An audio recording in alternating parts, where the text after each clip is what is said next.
ஏன்னா பொதுவாவே ஒரு மனுஷனுக்கு மாலை மரியாதைன்றது இயற்கையில் எல்லாருக்கும் 2 முறை வரும். எப்படி? ஒண்ணு மணமாலை, கடைசி அடுத்தது பிணமாலை. பிணமாலை இடையில வர்றது பாராட்டு மலை சொல்லுவாங்க. ஆமா.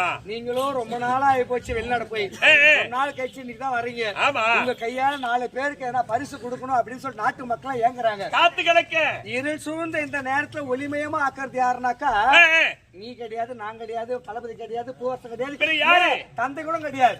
இந்த இருள் சூழ்ந்த நேரத்துல பிரகாசம் ஒளி செய்ய யாருனாக்கா ஒளிர செய்து யாரு? அது போடு.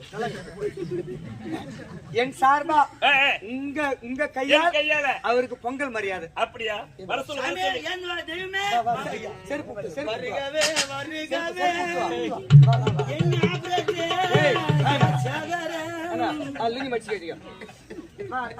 ஐயா உங்க கையால இப்ப வேணாம், இப்ப மரியாதை வாங்கும் போது மாலை வேணும். அதாவது பொங்க மரியாதை விருப்பட்டு கொடுக்கணும், புரியுதா? எனக்கு அவ்வளவு ஓணுனாக்கா அது கடன் ஆயிடும். அன்பு வேற, பரிசு வேற, கடன் வேற. அவர் கொடுக்கறது வாங்கிக்க, அவர் கொடுக்குறேன்.